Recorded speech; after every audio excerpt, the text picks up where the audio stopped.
बच्चों हम एक नया चैप्टर स्टार्ट कर रहे हैं।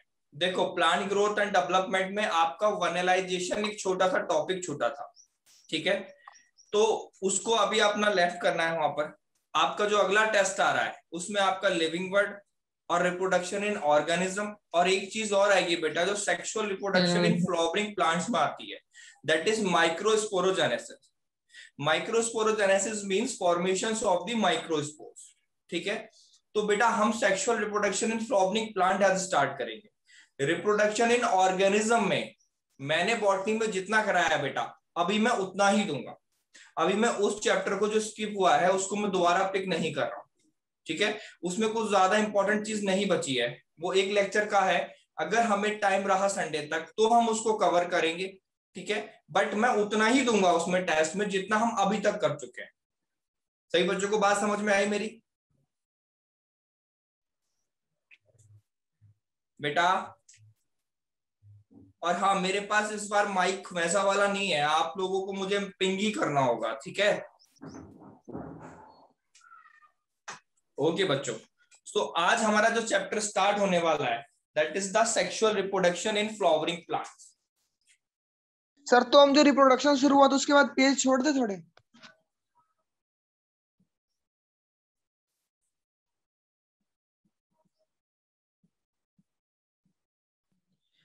Sir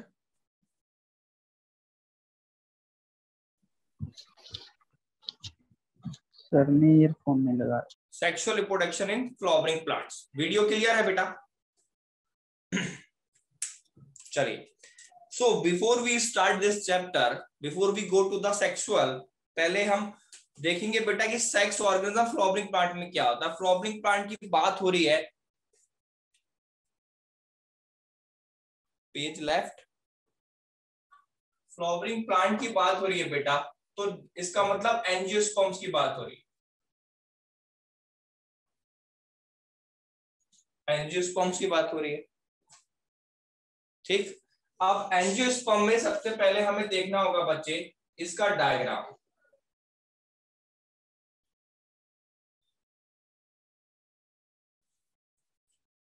this is the ovary, we all know very well. और बेटा ये आपका थैलेमस, रिसेप्टिकल जिसको हम बोलते हैं, ठीक है।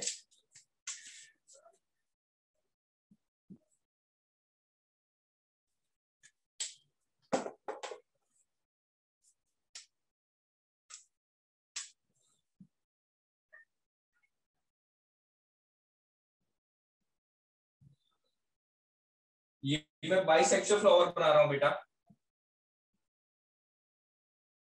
आप सभी को इसका अच्छे से आइडिया है पूरा।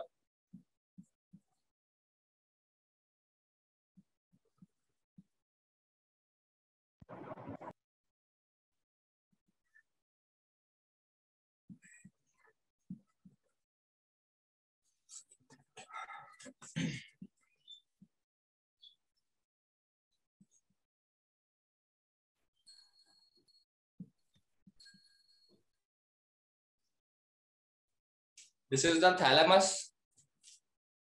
और ये आपका पूरा फीमेल रिप्रोडक्टिव पार्ट है, ठीक है, जिसको हम बोलेंगे पिस्टिलेट। इसमें तीन चीजें आ जाएंगी बेटा, स्टाइल, ओवरी और स्टिग्मा। इसको हमें डिटेल में समझना है। और ये जैसा कि हम जानते हैं this is the male reproductive part, stamen, और इसमें आएगा बेटा फिलामेंट और एंथर, ठीक है बच्चों। ये जो आपकी फ्लावर की लीव्स है इनको हम पैटर्न्स बोलेंगे, ठीक है। और ये बेटा जो रेड ग्रीन कलर में होते हैं साइड में निकले हुए इनको सेपल्स बोलते हैं।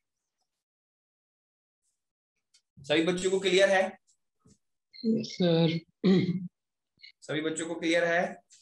तो बेटा दीज आर दी वोल्स। वोल्स क्यों बोले जाते हैं? बिकॉज अगर आप फ्लावर को स्टडी करो तो फ्लावर एक स्टेम का कॉम्पैक्ट फॉर्म है, एक शूट का, ठीक है। अगर शूट को मॉडिफाई करने के बाद ही फ्लावर बनता है, ठीक है। तो चार तरह के वोर्ल बनते हैं इसमें बेटा, चार वोर्ल, ठीक। दो क्या होते हैं? नॉन इसेंशियल वोल होते हैं जैसे आपके पेटल्स और सेपल्स। ठीक है, क्योंकि हम बात कर रहे हैं रिप्रोडक्शन की। तो रिप्रोडक्शन में जो डायरेक्टली रोल प्ले नहीं करेंगे दैट आर नॉन एसेंशियल। ठीक है, तो आपके पैटर्स जिसमें इंक्लूड होंगे और सैपल्स जिसमें इंक्लूड होंगे वो कहे जाएंगे नॉन एसेंशियल। और बेटा एसेंशियल में आपके आ जाएंगे आपका पिस्टिलेट और स्टैमेन। पिस्टिलेट को मैं गायनोशियम भी कह सकता हूं और इसको एंड्रोशियम भी कह सकता हूं। ये सिंपल टर्म्स है, ये सभी बच्चे अच्छी भली भांति इस चीज से परिचित हैं। ठीक है, तो मैं 4 वोर लिख रहा हूं बेटा, चारों वोर। सर देखिए जरा,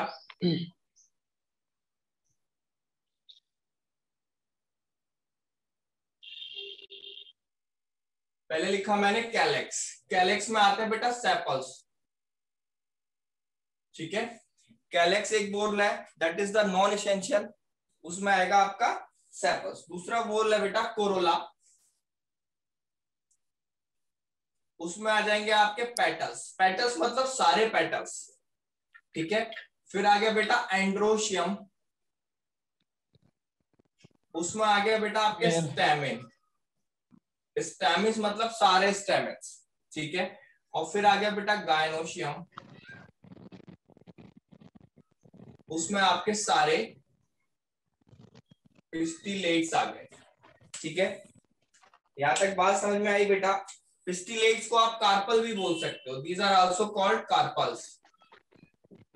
These two are non-essential and these two are essential whole.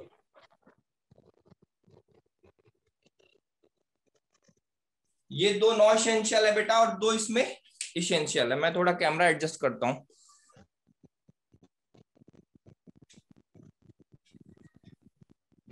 सभी बच्चों को क्लियर है बेटा अच्छे से वीडियो? Yes sir.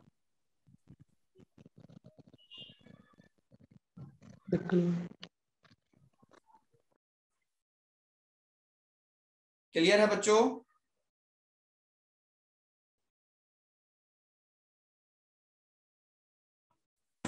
ओके, आप जरा इसको एक रफ डायग्राम जल्दी से बनाइए और 4 वोल्स मेंशन करिए आप। ठीक है, 2 नॉन एसेंशियल और 2 एसेंशियल। एसेंशियल किसके रेस्पेक्ट में हम बात कर रहे हैं? फ्लावरिंग मतलब रिप्रोडक्टिव सिस्टम के रेस्पेक्ट में, रिप्रोडक्शन के respect.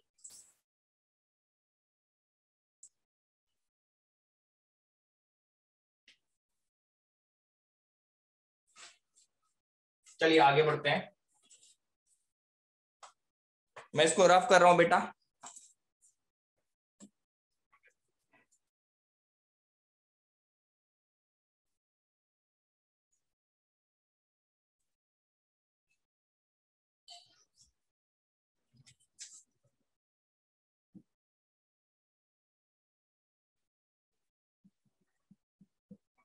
This is the name of scientist R.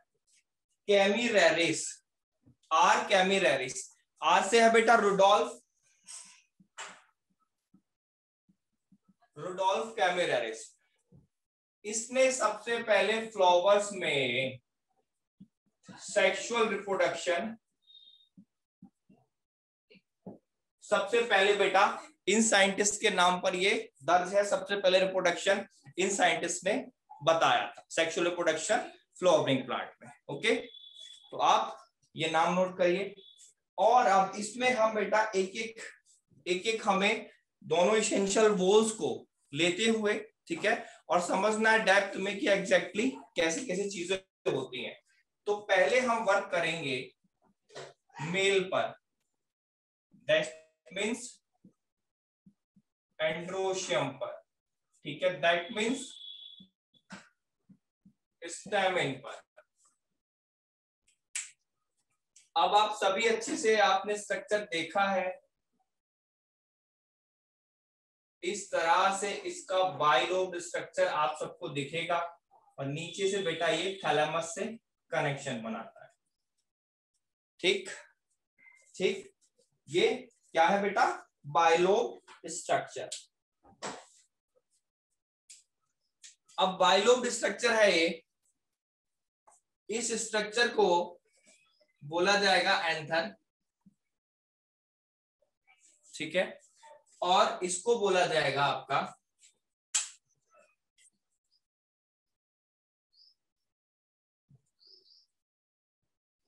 Sorry इसको दिखाते हैं, फिलामेंट। ठीक है, ये हो गया आपका एंथर और ये हो गया आपका filament. Anther is maximum case bilobed. आप देख रहे हैं 2 लोब दिख रहे हैं इसमें। ठीक है बेटा, और जो जिस एंड से फिलामेंट जुड़ा हुआ होता है थैलेमस से, that and is called proximal and, and the end towards the anther is called distal end। ठीक है, filament portion is the sterile one। Sterile और फर्टाइल दोनों चीजें आपको पता होंगी बेटा। ये आपका स्टेराइल होता है, स्टेराइल मतलब रिप्रोडक्शन में, अच्छा रिपीट करना है, क्या बताया मैंने, ये एंथर है बेटा और ये फिलामेंट है। ठीक है, like a stick like formation is a filament, और उसके ऊपर जो 2 लोब के स्ट्रक्चर रखे हैं उनको बोला बेटा एंथर।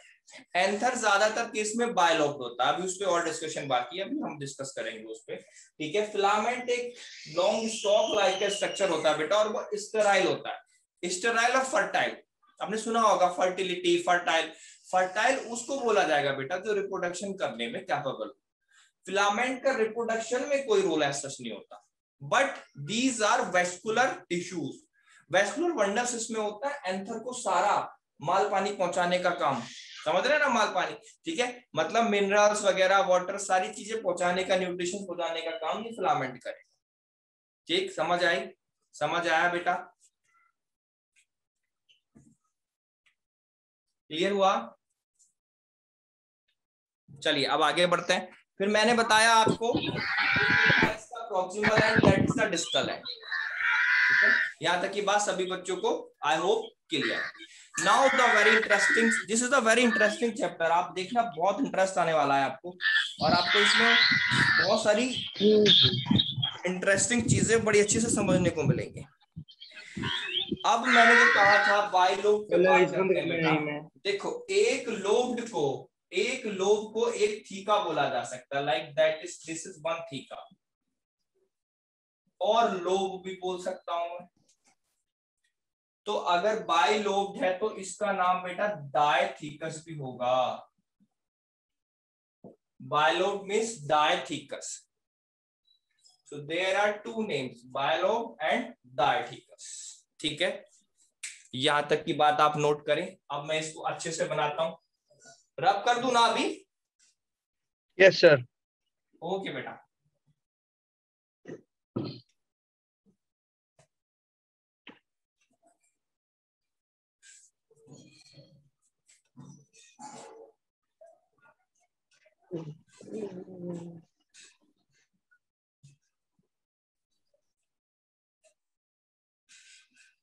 अब जरा आगे समझेंगे हम बेटा।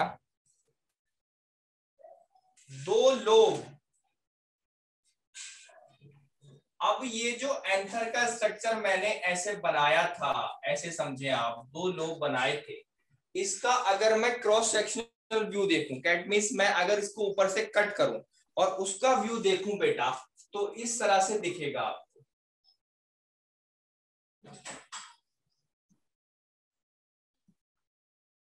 ठीक है, इस तरह से अगर आप ऊपर से इसको कट कर देंगे तो इस तरह का स्ट्रक्चर आपको देखने को मिलेगा। और उन 4 तरह के, like this is one, this is बेटा 1, ये पूरा एक लोब है, दैट इज 1 लोब, और थीका बोलेंगे हम इसको, that is 1 lobe and theca, and same as this is the another lobe. और इनके बीच में एक टिश्यू प्रेजेंट होता है, उसको बोलते हैं बच्चों connective tissue, connective tissue. And in 1 lobe 2 बेटा सर्कल सर्कल के स्ट्रक्चर्स आपको दिखेंगे। ठीक है, एक लोब में 2, और इनको बोलेंगे हम माइक्रो स्पोरेंजियम। ठीक है, these are the microsporangium. That means one lobe contain 2 microsporangium. ठीक है, one lobe contain 2 microsporangium. Sporangium की जगह स्पोरेंजिया कर लो बेटा, ज्यादा सही रहेगा। ठीक है, एक लोब में 2 माइक्रोस्पोरेंजिया, दैट मींस 2 लोब्स में 4 माइक्रोस्पोरेंजिया होगा। ठीक है, 2 लोब में 4 माइक्रोस्पोरेंजिया होगा। मतलब इसे यार बंद कर देना ये इसमें यार। बेटा एंथर की इस चीज को जो है नाम दिया जाता है टेट्रा स्पोरेंजिएट। टेट्रा मींस 4 और 4 माइक्रोस्पोरेंजिया प्रेजेंट है एक एंथर में, इट इज कॉल्ड टेट्रास्पोरेंजिया। सभी बच्चों को क्लियर है? कोई हल्का सा भी डाउट किसी को? जहां डाउट हो बेटा मुझे स्टॉप करो आप। अच्छा, सबको म्यूट करना है? ओके।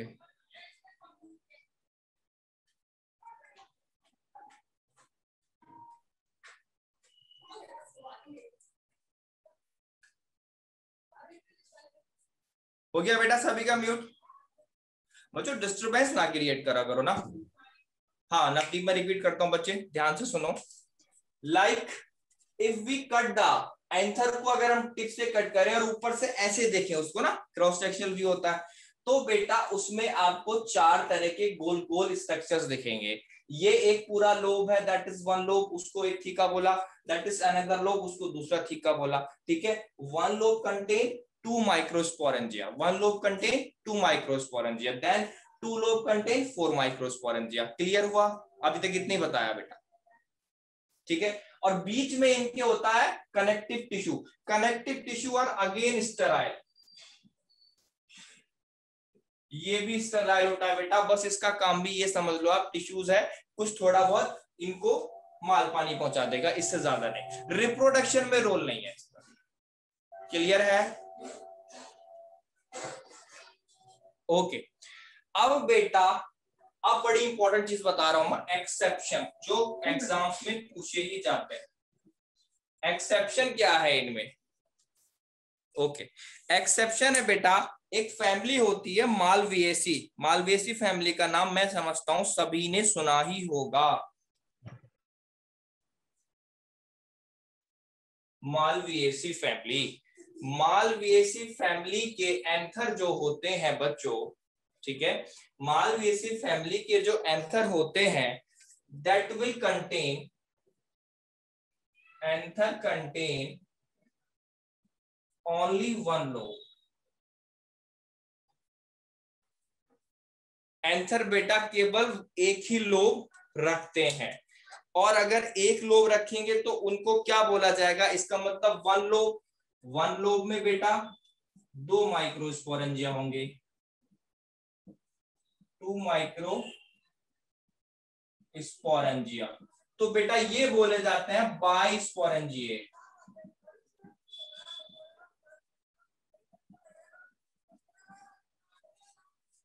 ठीक है बेटा, बाइस्पोरेंजिएट। अब मैं इसमें और एक इंपॉर्टेंट चीज बताने जा रहा हूं, इसी में बेटा एक एग्जाम्पल होता है आरसी यूथोबियम।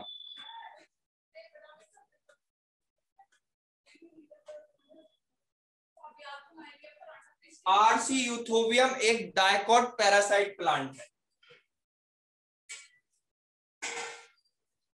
डायकॉट पैरासाइट प्लांट है, और बेटा ये होता है मोनोथीकस। क्या होता है ये? मोनोथीकस। मतलब सिंगल लोब, एक lobe, only one lobe. Sorry, monothecous होगा बेटा। ठीक है, तो मोनोथीकस इसको तो बोला था, इसको इसमें लोब, ये भी मोनोथीकस हुआ, बट इसमें 2 स्पोरेंजिया थे, ये डिफरेंस है, ध्यान देना मेरी बात पर। ठीक है, था तो ये भी मोनोथीकस, थीका एक ही था, बट इसमें स्पोरेंजिया 2 थे। ठीक है, इसको भी मोनोथीकस ही बोलूंगा मैं। बट इसमें क्या होता है बेटा, इसमें स्पोरेंजिया भी एक ही होता, ओनली वन स्पोरेंजिया। ठीक है, मोनोस्पोरेंजिएट।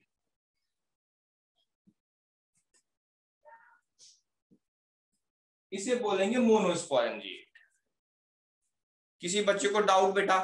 यहाँ तक की समझ में आई? देखो मैं रिपीट करता हूँ एक बार। जनरली सारे ही प्लांट्स में आपको एंथर में 2 लोब दिखेंगे, सारों में 2 लोब होते हैं, और टेट्रास्पोरेंजिएट होता है, मतलब 4 माइक्रोस्पोरेंजिया प्रेजेंट होते हैं एक एंथर में। हम आए एक्सेप्शन पर। मालवेसी फैमिली के जो होते हैं उनमें एक ही लोब होगा, मतलब पूरा एक लोब, 2 लोब नहीं होंगे, और उसमें बेटा ज्यादातर में 2 माइक्रोस्पोरेंजिया होंगे, तो उन्हें बाइस्पोरेंजिएट बोलेंगे। बट एक एक्सेप्शन और है इसमें, दैट इज आर्ची यूथोबियम। ये डाइकोट पैरासाइट प्लांट होता है बच्चे, और ये भी मोनोथिकस होता है, बट इसमें एक ही स्पोरेंजिया प्रेजेंट होता है, एक ही माइक्रोस्पोरेंजिया प्रेजेंट होता है। ठीक है, स्पोरेंजिया की जगह बेटा माइक्रोस्पोरेंजिया करना।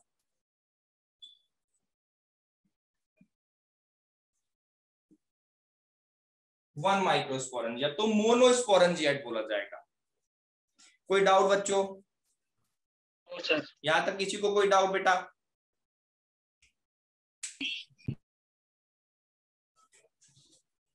जल्दी बेटा एक पिंग कर दो, किसी को भी कोई डाउट?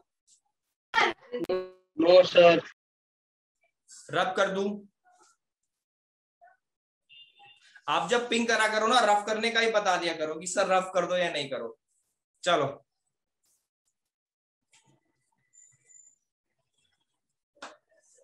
ओके बेटा, तो मैं अभी इसको रफ करता हूं। अभी इस डायग्राम का हमें और थोड़ा सा काम है।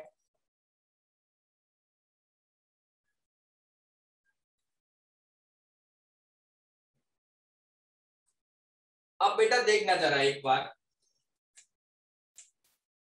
इस माइक्रोस्पोरेंजिया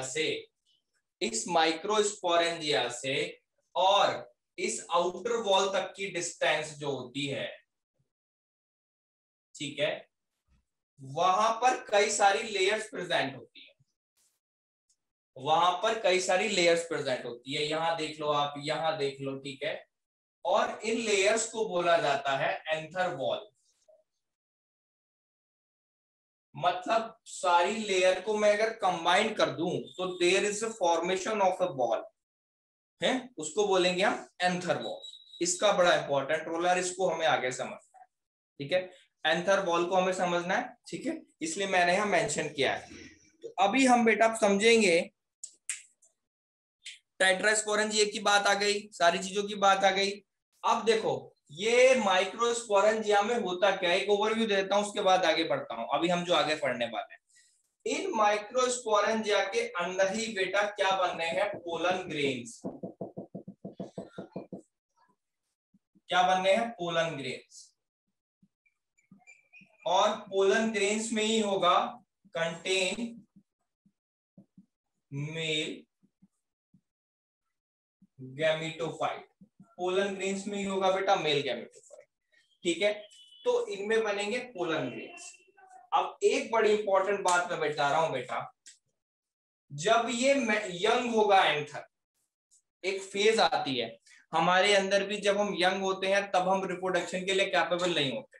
ठीक है, जुवेनाइल फेज और ये सब चीजें आप पढ़ चुके हो। तो क्या होता है बेटा, जब एंथर यंग होता है, यंग एंथर,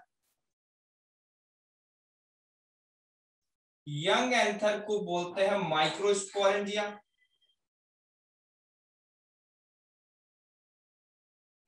और जब ये एंथर मैच्योर हो जाता है बेटा, जब मैच्योर एंथर हो जाता है तो माइक्रोस्पोरेंजिया होता है पोलन सैक। अब इसको बोलेंगे हम पोलन सैक। ठीक है, और ये पोलन सैक के अंदर ही होते हैं pollen grains.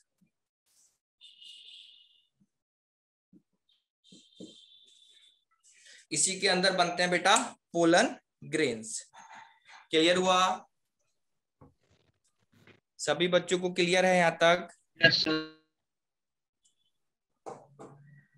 Yes sir. Microsporangia की प्लॉइडी क्या होगी? मैं समझा नहीं बेटा।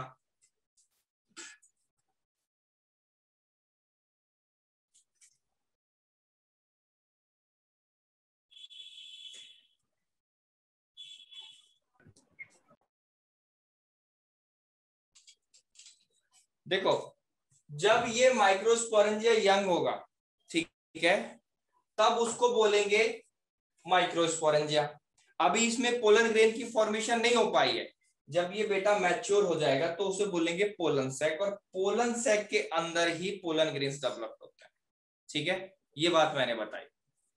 और इसी फॉर्मेशन को, इसी प्रोसेस को बोलेंगे माइक्रोस्पोरोजेनेसिस। अभी इसमें माइक्रोस्पोरोजेनेसिस होने वाली है।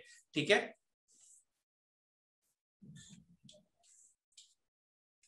चलिए मैं रब करता हूं। बेटा अगर किसी बच्चे को संजय बेटा डाउट था तो मुझे एक बार व्हाट्सएप करना तुम, ठीक है? मैं समझ नहीं पाया क्वेश्चन वो। अभी हम आगे बढ़ते हैं, इससे आगे हम देखते हैं, आप स्ट्रक्चर देखेंगे हम बेटा माइक्रोस्पोरेंजियम का। एक पूरा स्ट्रक्चर हमें स्टडी करना है माइक्रोस्पोरेंजियम का।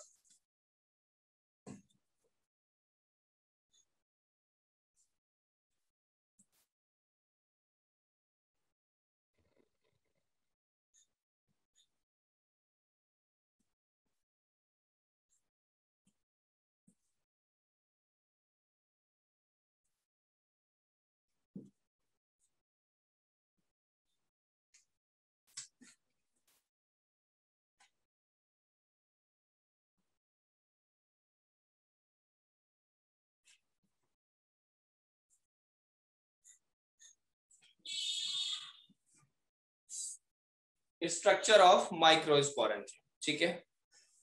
वही स्ट्रक्चर मैं बड़ा करके अच्छे से बना रहा हूं जो अभी हमने बनाया था। इसको बना लेना बेटा अच्छे से आप।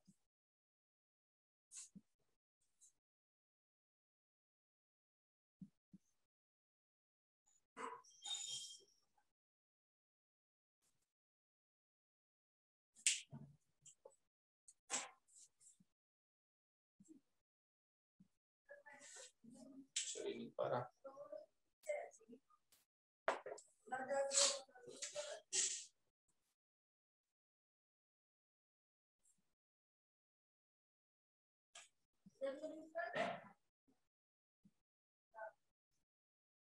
ये 4 माइक्रोस्पोरेंजिया हो गए आपके। अब हम देखते हैं बेटा एंथर वॉल का स्ट्रक्चर। एंथर वॉल का स्ट्रक्चर बड़ा ही इंपॉर्टेंट है, ठीक है?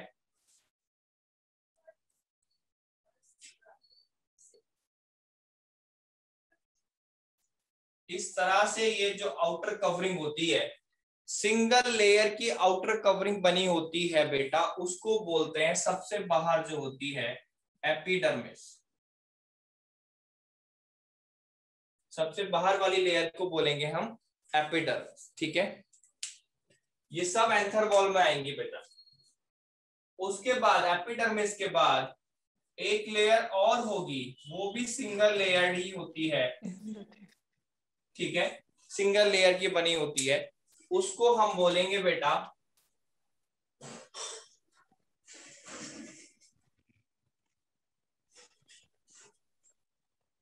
एंडोथीशियम। क्या बोलेंगे उसको हम? एंडोथेसियम। एंडोथीशियम। इसके बाद क्या होगा बेटा, 2 से 3 लेयर की, 1 से लेकर 3 लेयर होती हैं। उस लेयर में, एक ही लेयर में आप कह सकते हैं 1 से लेकर 3 लेयर तक मिलेंगी आपको, ठीक है? इसको बोलेंगे बेटा हम, इसको जिसको मैंने अभी बनाया, तीसरी लेयर जो है दैट इज थर्ड वन, इसे बोलेंगे हम मिडिल लेयर। इसको बोलेंगे हम मिडिल लेयर, ठीक है? और बच्चों जो लास्ट लेयर होती है, and that is very important, जो आपकी इसको चारों तरफ से कंबाइन करके रखती है, जो माइक्रोस्पोरेंजिया है, ठीक है? उस लेयर को बोलेंगे, third one is the epiderm, tapetum, sorry, that is tapetum. और इसके अंदर टिश्यूज प्रेजेंट होते हैं। अभी आप सीधे पोलन ग्रेन्स नहीं लिखेंगे, आप पोलन ग्रेन्स कैसे बनते हैं वो हम समझेंगे। इसके अंदर जो टिश्यूज प्रेजेंट होते हैं बेटा, उन टिश्यूज को जो पोलन ग्रेन्स बनाएंगे, उनको टिश्यूज को बोला जाता है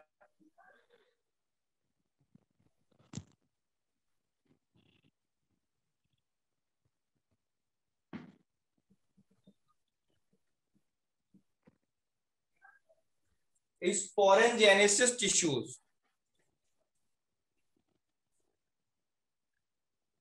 स्पोरोजीनियस टिश्यूज लिखेंगे बेटा, जेनेसिस वर्ड गलत हुआ ये, स्पोरेंजियस टिश्यूज, स्पोरेंजियस टिश्यूज होंगे, ठीक है। मतलब होमोजीनियस होते हैं बेटा ये, होमोजीनियस मतलब एक से, यही पोलन ग्रेन्स बनाएंगे। अभी इसका जरा डिस्कशन हम बाद में कर लेंगे, इसको तो मैं बाद में भी अभी आपको बताऊंगा। पहले आप देखो बेटा कि ये चार मिलके जो बना रही हैं, दिस इज एंथर वॉल। ये चार जो मिलकर बना रही हैं, इन चारों को बोलेंगे हम एंथर वॉल। और इसमें से पहली है सबसे आउटर मोस्ट, ये है बेटा फर्स्ट, सेकंड है ये, थर्ड है मिडिल लेयर, और फोर्थ है आपकी टैपेटा, और ये आपका माइक्रोस्पोरेंजियम, ठीक है। ये बात समझ में आई बेटा यहां तक? यहां तक किसी बच्चे को कोई डाउट?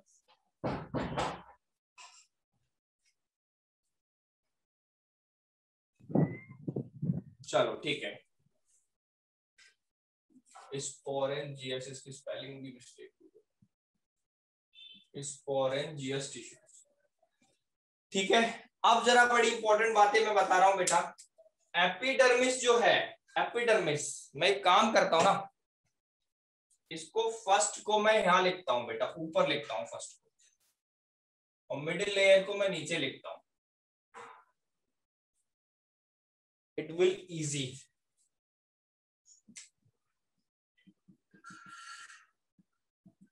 एपिडर्मिस ये आउटर वन है बेटा, और ये वाली जो है आपकी ये होगी मिडिल लेयर,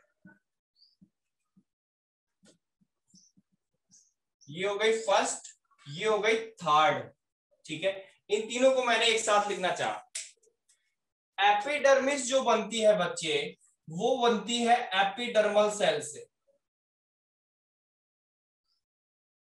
यहीं पे मैं इनके फंक्शंस भी बताता चलूंगा बेटा, जरा ध्यान से देखना। थोड़ा सा इधर कर लेता हूं बोर्ड। एपिडर्मिस बनती है एपिडर्मल सेल से, ठीक है। ये चारों एंथर वॉल में आती हैं, ठीक है।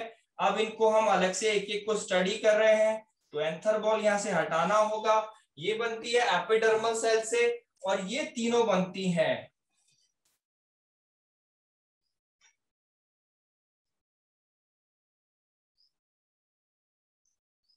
आर्की स्पोरियल सेल्स से। किससे बनती हैं बच्चे? Archesporial cells. This is formed by the epidermal cell and these three are formed by the archesporial cells, ठीक है। यहां तक डाउट किसी को? चलिए। No sir. It will provide protection, it will provide protection. देखो बेटा, एक इसको कुछ कहानी के रूप में समझाने की कोशिश करता हूं। ऐसा समझो कि ये एक पूरा घर है, ठीक है, या किला मानो आप इसको, और यहां पर उसके अंदर जो है, यहां पर इसके अंदर, इस बाउंड्री के अंदर जो एक आप कह सकते हैं मदर्स रह रही हैं कई सारी, जो बच्चों को जन्म देंगे, ठीक है।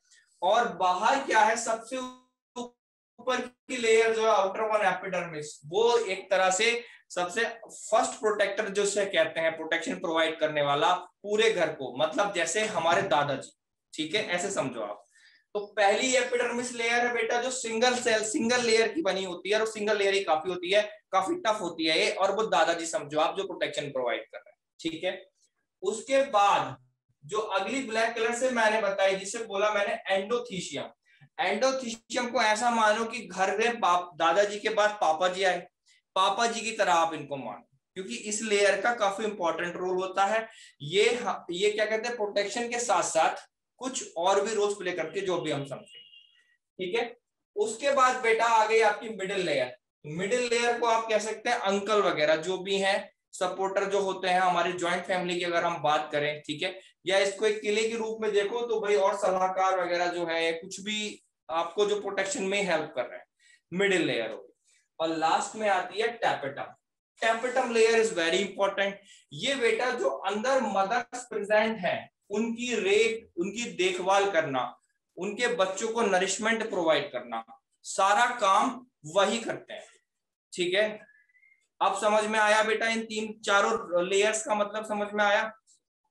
अभी हम डेप्थ में समझेंगे इनको एक एक करके। मुझे बताओ, पिंक करो बेटा, अभी तक किसी को डाउट गई? No sir. Okay, that's good. तो देखो, पहली लेयर का काम तो केवल प्रोटेक्शन ही है। पहली लेयर का काम केवल और केवल प्रोटेक्शन प्रोवाइड करना, ठीक है? आप बस इतना समझे, पहली लेयर का काम केवल प्रोटेक्शन प्रोवाइड करना है। अब मैं आता हूं दूसरी लेयर पर, जरा मैं इधर लिखना चाहूंगा।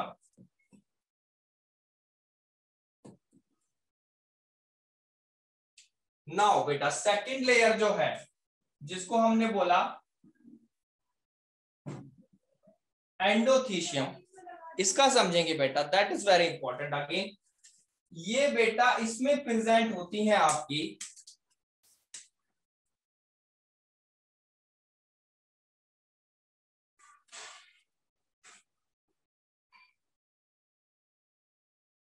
अल्फा सेलुलोजिक फाइबर सेल्स, या खाली अल्फा सेलुलोजिक फाइबर्स भी लिखोगे तो चलेगा। इस तरह की सेल्स होती है बेटा जो अल्फा सेलुलोजिक की बनी होंगी, और एक होता है कंपोनेंट कैलोज, कैलोज कंपोनेंट होता है। इन दोनों के फॉर्मेशन से बनी होती है ये एंडोथीशियम, जो जिसका दर्जा हमने फादर का दिया, ठीक है? तो अब फादर का काम क्या होता है? फादर का काम होता है बेटा, एक तो प्रोटेक्शन प्रोवाइड करना बच्चों को, दूसरा उनकी पूरी पढ़ाई लिखाई का देखना सब चीज। उसके बाद एक काम और होता है कि अपने बच्चों को इतना सक्षम बनाना कि वो सोसाइटी में जाकर अपना मुकाम बना सके, ठीक है? तो यही रोल इसका भी है। कैसे, क्या होता है बेटा, इसकी जो सेल्स होती हैं ये अल्फा सेलुलोजिक की वजह से, स्पेशली पॉइंट है, ये इंपॉर्टेंट पॉइंट है, स्पेशली अल्फा सेलुलोजिक की वजह से ये लेयर जो होती है वो हाइग्रोस्कोपिक हो जाती है। हाइग्रोस्कोपिक मतलब एब्जॉर्प्शन ऑफ वाटर,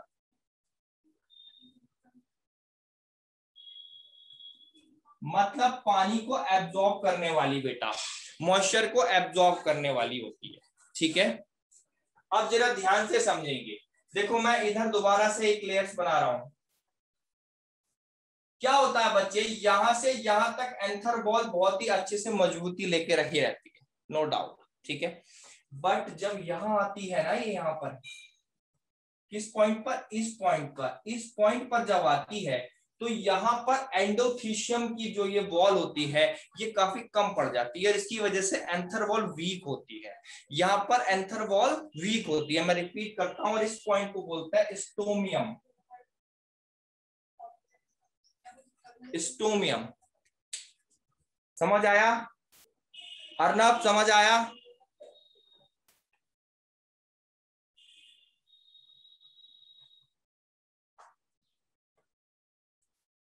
ठीक है, स्टोमियम ही वो पॉइंट होता है बेटा जहां पर जब ये बच्चे दैट मींस पोलन ग्रेन्स जब मैच्योर हो जाएंगे तो एंथर यहीं से टूटेगा, और वो तोड़, एक बार बता दो, चलो मैं रिपीट करता हूं, ठीक है? मैंने बताया पहली लेयर एपिडर्मिस है, उसका काम बड़ा सिंपल सा है, प्रोटेक्शन। दादाजी जैसा काम है, दादाजी घर में ऐसा कुछ खास नहीं करते, एक केस के बाद रिटायरमेंट हो जाता है तो वो केवल क्या करते हैं, बस देख रेख करते हैं, ठीक है? इसका काम है पापा जी वाला एंडोथीशियम का, ठीक है? ये क्या कर रही है बेटा, ये अल्फा सेलुलोजिक फाइबर सेल्स की बनी होगी और कैलोस की बनी होती है, ठीक है? और अल्फा सेलुलोजिक फाइबर सेल्स जो होती हैं वो हाइग्रोस्कोपिक होती है, मतलब वाटर को एब्जॉर्ब करने वाली होती है, ठीक है? अब होता भी क्या है कि एंथर वॉल यहां से यहां तक तो काफी मजबूत होती है, लेकिन इस पॉइंट पर आकर एंथर वॉल भी वीक होती है। उसका रीजन ये है बेटा कि यहीं से ही एंथर टूटेगा, और एंथर को तोड़ने में इस एंडोथीशियम रोल का, लेयर का बड़ा इंपॉर्टेंट रोल है, ठीक है? कैसे?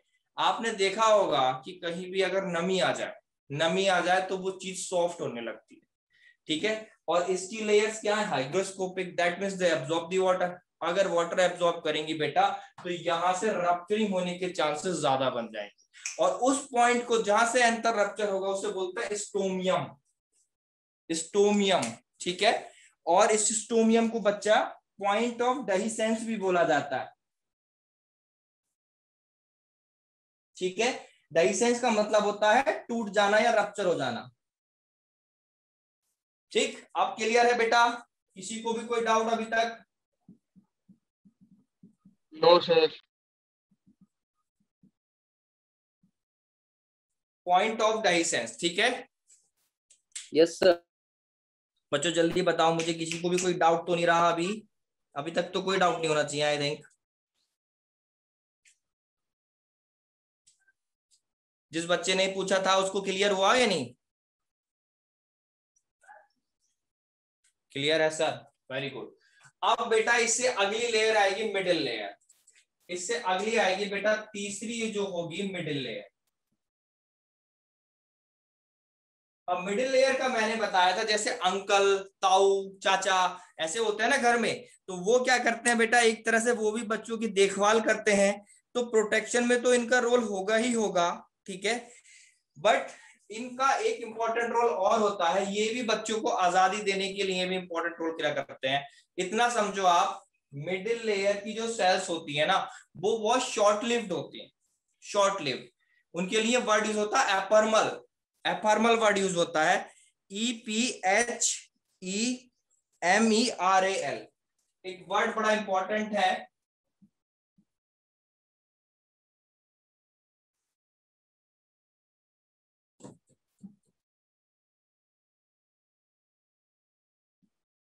एपर्मल, ठीक है,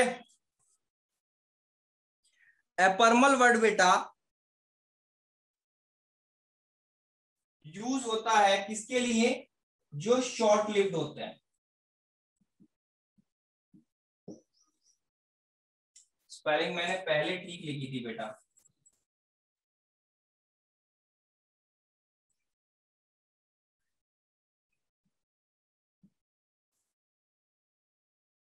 ये होती है सर स्पेलिंग, एपिमर्ल, एफर्मल, एफर्मल बोला जाएगा इसको।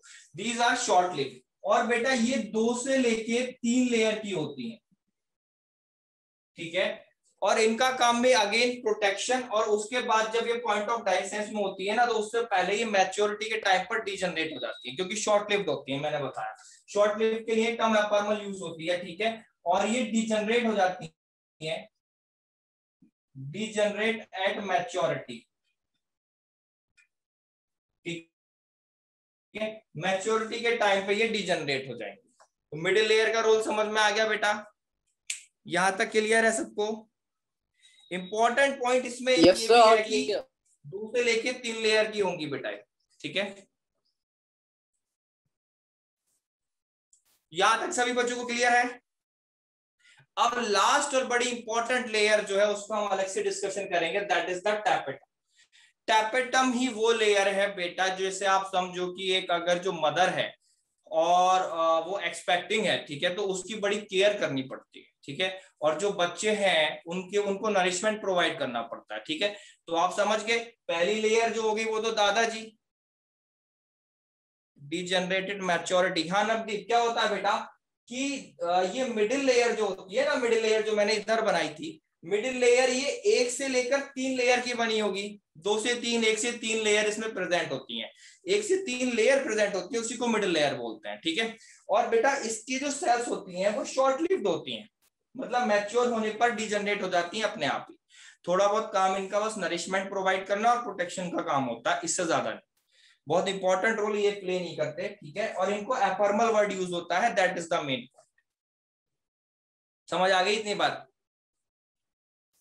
अब देखो टैपेटम को स्टार्ट करने से पहले यहाँ एक एक्सेप्शन लिख लो जो बड़ा इंपॉर्टेंट है। एक्सेप्शन क्या है बेटा, इससे पहले मैंने आपको लिखवाया था आरसी यूथोबियम, जिसको मैंने बताया था एक डाइकॉट पैरासाइट प्लांट है, ठीक है, एक्सेप्शन लिखेंगे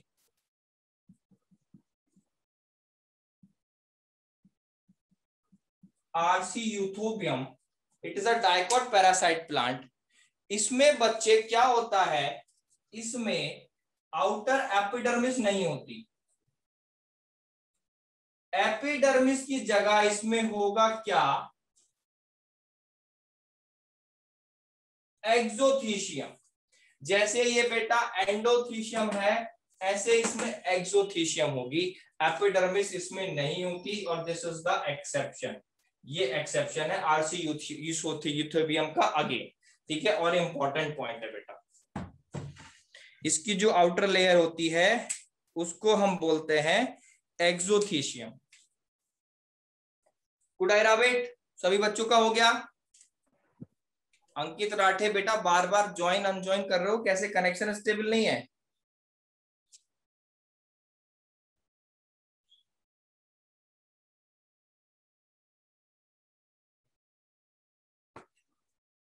ठीक है बेटा, जल्दी बताओ, रफ कर रहा हूं मैं इसको।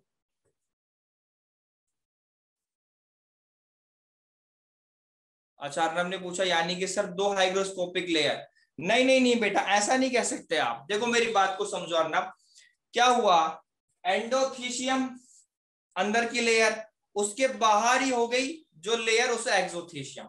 ऐसा रोज का डिटेल में आपको जानने की जरूरत उसमें डेप्थ में नहीं है, बट ये एक्सेप्शन है, उसकी लेयर को एक्सोथीशियम लेयर बोला जाता है, ठीक है। रोल बिल्कुल एंडोथीशियम की तरह हो ऐसा नहीं कह सकते आप, ठीक है। और बेटा ये डाइकॉट पैरासाइट प्लांट है। हाँ एक चीज और, this is the smallest dicot plant also, यहां लिख लेना बेटा, smallest dicot plant, smallest dicot parasite plant, that is again the important.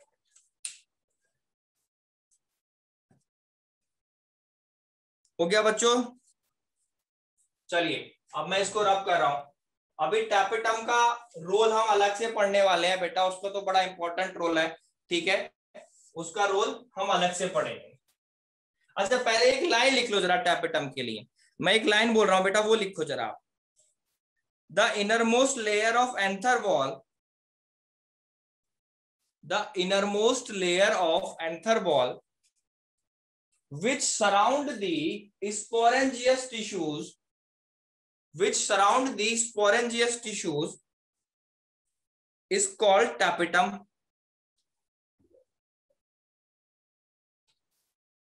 is called tapetum.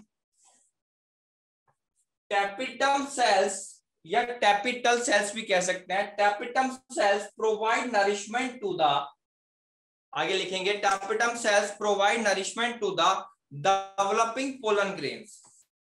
मैं रिपीट करता हूं, the innermost layer of anther wall which surrounds the sporangious tissues, which surround the sporangious tissues are called tapetum, and tapetum cells provide the nourishment to developing pollen grains.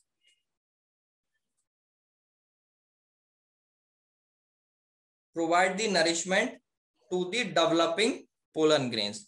Now बेटा जो अब मैं line बोल रहा हूं that is very very important, note point करके important करके लिख लेना, टैपेटम की लाइन है, ठीक है।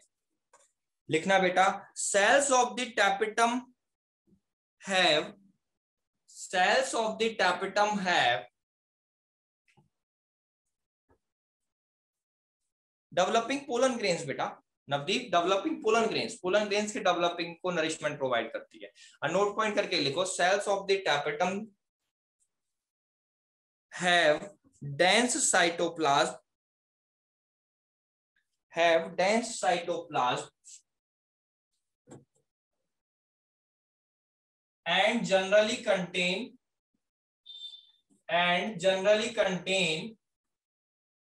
more than one nucleus, and generally contain more than one nucleus, मतलब पॉलीप्लॉइड, पॉलीप्लॉइड होंगी, एक न्यूक्लियस से ज्यादा होते हैं तो पॉलीप्लॉइड होती हैं। नोट पॉइंट रिपीट कर रहा हूं मैं, cells of the tapetum possess, मतलब have, cells of the tapetum have dense cytoplasm, and generally contain more than one nucleus.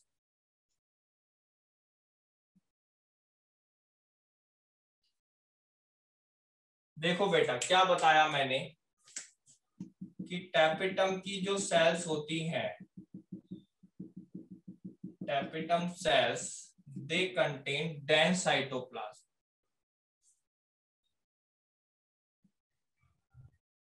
And 2 nucleus है बेटा। जनरली क्या होता है, ये सेल्स में एक से ज्यादा न्यूक्लियस प्रेजेंट होते हैं। क्यों प्रेजेंट होते हैं एक से ज्यादा न्यूक्लियस बेटा? क्योंकि ये बहुत ज्यादा इंपॉर्टेंट रोल प्ले करती है टैपेटम सेल्स, ठीक है, टैपेटम की लेयर, और इनको ज्यादा अच्छे से एक्टिविटी परफॉर्म करनी पड़ती है। दैट्स व्हाई इसमें ज्यादा न्यूक्लियस प्रेजेंट होते हैं, ठीक है। और इस कंडीशन को आपको पता होगा, हम बोलते हैं पॉलीप्लॉइड कंडीशन, ठीक है। और अगर न्यूक्लियस प्रेजेंट है तो इसका मतलब डीएनए भी ज्यादा प्रेजेंट होगा, ठीक है। तो एक लाइन, लास्ट लाइन लिखेंगे, the tapetal cell show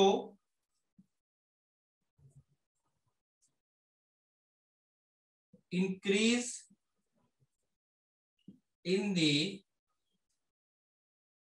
amount of DNA, मतलब इसमें डीएनए का अमाउंट ज्यादा होता है as comparison to other.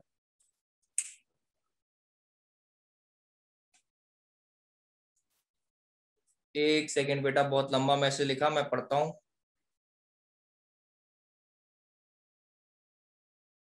Yes, Sanjay ने लिखा डेंस साइटोप्लाज्म और मल्टी न्यूक्लियस होता है, कारण होता है कि वो ज्यादा मल्टीप्लाई करें। Can it be the reason? Yes बेटा, बिल्कुल, ज्यादा अच्छे से मल्टीप्लाई करें और इन सेल्स को अच्छे से नरिशमेंट प्रोवाइड करें। ज्यादा न्यूक्लियस होगा, साइटोप्लाज्म अच्छा होगा, एक्टिविटीज बूस्ट अप होंगी, ठीक है। और इसको इन चीजों की जरूरत होती है because it play the major and important role. बड़ा इंपॉर्टेंट रोल है इसका, हम अभी आगे समझने वाले हैं, ठीक है। यही मेन काम कर रही है बेटा, यही जो है, जो आपके पोलन ग्रेन्स बन रहे हैं ना, उनको बनाने में इसका ही सबसे इंपॉर्टेंट रोल है, ठीक है। तो इसमें डीएनए का अमाउंट भी ज्यादा होता है। डीएनए कैसा होगा, सिंगल स्ट्रैंड या डबल स्ट्रैंड? अच्छा, एंजियोस्पर्म में कैसा डीएनए होना चाहिए? ऑब्वियस ही बात है, डबल स्ट्रैंड ही होता है बेटा। एंजियोस्पर्म में हायर क्लास आ गई, ठीक है। तो इसमें ऐसा नहीं है कुछ कि ये प्रोकैरियोट्स में जाकर सिंगल स्ट्रैंडेड जेनेटिक कंपोनेंट देखने को ज्यादा मिलता है, ठीक है। तो डबल स्ट्रैंड ही होगा। चलो बेटा, अब मैं इसको फाइनली रब करता हूं।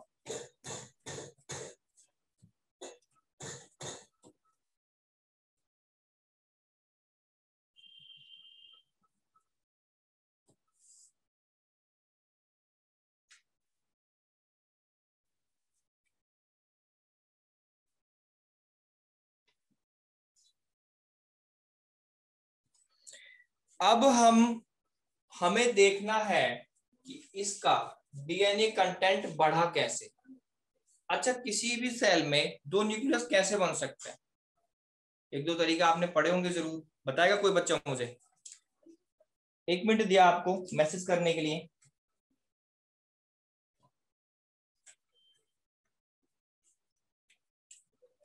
चलो मैं बताता हूं। Increase DNA content in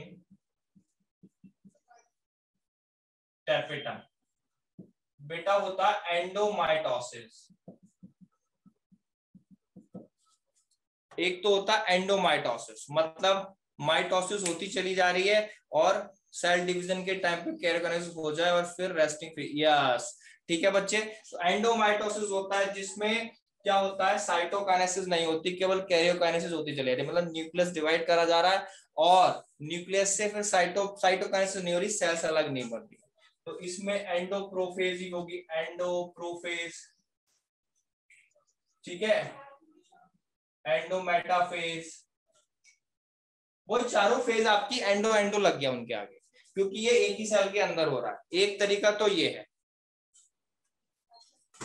growth phase नहीं, समझा नहीं मैं? बेटा पॉलीप्लाइडी का एक कॉन्सेप्ट पढ़ना नवदीप, एक बार तेरा कॉन्सेप्ट क्लियर हो जाएगा, कंफ्यूज नहीं होगा, अगर नहीं हो तो मुझसे पूछना, ठीक है। कुछ नहीं है, इतना समझ कि जैसे दो सेल्स डिवाइड हो रही हैं, तो डिवाइड ना होकर अगर न्यूक्लियस ही डिवाइड हो जाए, बस उनके अंदर अंदर अंदर अंदर न्यूक्लियस ही डिवाइड हो जाए, साइटोकाइनेसिस ना हो, ठीक है, इसी से तो बढ़ेगा न्यूक्लियस का। और उसका पहला होता है एंडोमाइटोसिस, ठीक है, एक होता है एंडोमाइटोसिस। एक चीज और होती है बेटा जिसे बोलते हैं रीइंस्टिट्यूशन न्यूक्लियर।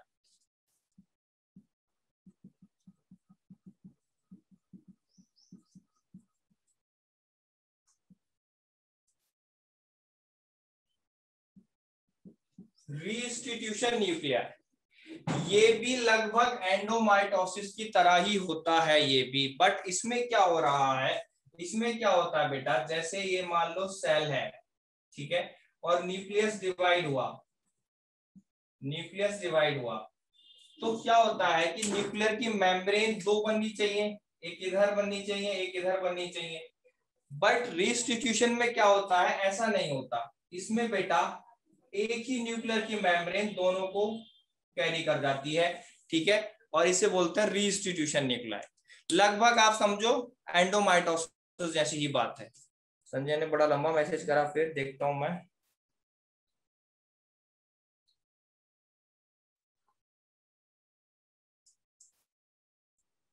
यस बेटा बिल्कुल ठीक, वही बात बता रहा हूं मैं।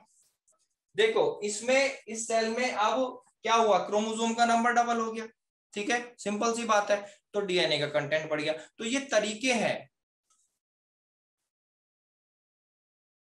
यस नवदीप, माइटोसिस हो रही है बट साइटोप्लाज्म साइटोकाइनेसिस नहीं हो रही है, तो सेल्स की वैसी डिवीजन नहीं हो रहा पूरा सेल का, ठीक है, उस स्टेज को आप एंडोमाइटोसिस और रीइंस्टिट्यूशन न्यूक्लियर बोला जाएगा, ठीक है, सिंपल है, ये थोड़ी एक्स्ट्रा बात है, जनरली इस पे शायद ही क्वेश्चन पूछा जाए, बट मैंने आपको इंफॉर्मेशन के लिए बताया, ठीक है बेटा, यहां तक क्लियर हुआ सभी को, आगे बढ़े।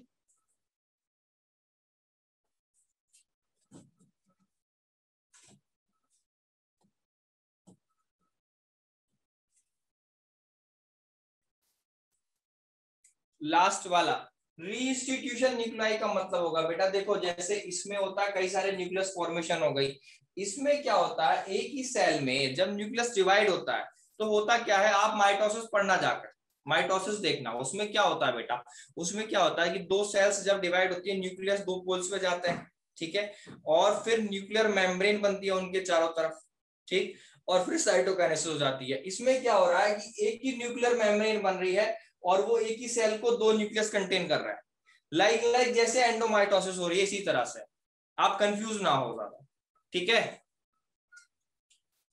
एक सेल में डीएनए का कंटेंट बढ़ना, यहां तक बात समझ में आ गई बेटा? Yes sir. अब देखना बच्चे types of tapetum.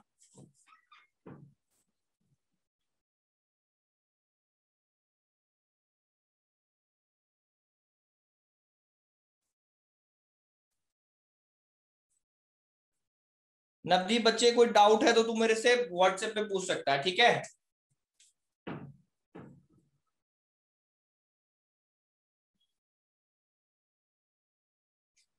Types of tapetum.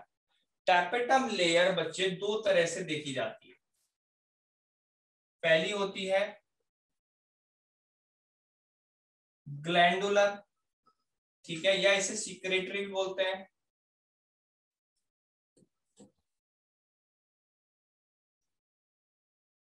दूसरा होता है बेटा एमेबॉइड टैपेटम, ठीक है। समझना पहले इन दोनों का जरा, देखो मेरी बात समझो, जैसे ये आपका माइक्रोस्पोरेंजिया है,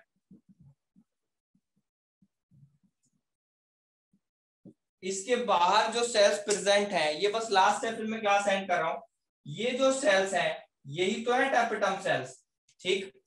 तो एमेबॉइड टैपेटम में क्या होता है ऐसे समझना, देखो बेटा जैसे मान लो ये दो सेल्स हैं, ये आपकी वॉल रही, ठीक है, ये वॉल बना रही है, तो ये क्या इसके अंदर स्पोरेंजिनस टिश्यूज है, तो एमीबा क्या काम करता है, किसी भी चीज को एनगल्फ कर लेता है एकदम, तो ये बेटा अगर एमेबा की तरह ही क्या होती है, ये सेल्स बिल्कुल अंदर को इमर्ज हो जाती है, ऐसे अंदर चली जाती है, अंदर ट्रांसफर हो जाती है, पूरा का पूरा प्रोटोप्लाज्म अपना रिलीज कर देती है अंदर की तरफ। समझ आ रही है मेरी बात? ठीक है, ये सेल्स बाहर प्रेजेंट है, अंदर की तरफ को जो यहाँ पर नरिशमेंट चाहिए इनको, तो एक ही बार में सारा का सारा protoplasm dissolve and their protoplasm, ठीक है, सारा का सारा प्रोटोप्लाज्म बेटा अंदर की तरफ को रिलीज कर दे। ठीक, समझ आ रही है बात? नरिशमेंट के लिए एक ही बार में, उसको बोलेंगे एमेबॉइड टैपेटम, एमेबॉइड टैपेटम। ठीक है, जैसे एमेबा लगभग काम करता है, एनगल्फ वाला। ठीक है, दूसरा होता है ग्लैंडुलर और सीक्रेटरी। इसमें क्या होता है बेटा, इसमें सेल्स ऐसा नहीं करती, इसमें तो सेल्स की आइडेंटिटी ही लूज हो गई, आइडेंटिटी ही लूज कर दी उन्होंने। ठीक है, सारा का सारा प्रोटोप्लाज्म अंदर को एक्सट्रैक्ट कर दिया, सेल रही नहीं फिर। ठीक है, इसमें ऐसा नहीं होता बेटा, ये कुछ सिक्रीशन करती है, सिक्रीट सम प्रोटीन्स एंजाइम्स, जिससे नरिशमेंट मिले। ऐसे ही एक ही बार में सारा प्रोटोप्लाज्म नहीं अंदर को एक्सट्रैक्ट करती। समझ में आ रही है मेरी बात? बात समझ में आई बेटा? और ये होती है लेस कॉमन, और ये बेटा कॉमनली प्रेजेंट होती है। इसमें नो आइडेंटिटी लूज, इसमें आइडेंटिटी सेल की लूज हो जाती है,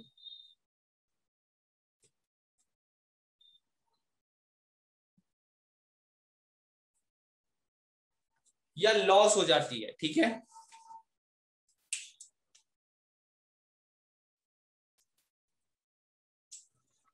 देखो आइडेंटिटी ऑफ सेल्स ऐसे लूज होगी, मेरी बात को समझो, जब ये सेल बेटा अंदर से सारा प्रोटोप्लाज्म आकर एक्सट्रैक्ट कर देगी, तो फिर सेल की अपनी आइडेंटिटी तो नहीं रही ना, अपना तो उसका खुद का स्ट्रक्चर नहीं रहा ना, वो अंदर उसने सारा एक्सट्रैक्ट कर दिया उसके अंदर। समझ आ रही बात मेरी? तो ऐसे उसकी आइडेंटिटी लूज हो गई। तो ये देखने को मिलता है कुछ एंजियोस्पर्म में इस तरह की सेल्स, इसका डाइसेंस हो जाएगा।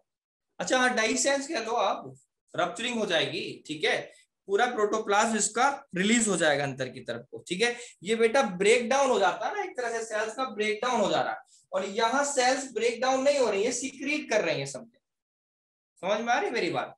एक चीज तो सीक्रेट हो रही है, मान लो ये सेल है, ये सेल कुछ सीक्रेट कर रही है, ये सीक्रेट कर रहा है, इसमें इसका सीक्रेशन है, और एक सेल है वो रप्चर हो गई, इसी तरह से रप्चर हो गई पूरी सेल, और उसका सारा कंटेंट जो था, सारा प्रोटोप्लाज्म वो बाहर आ गया। ठीक है,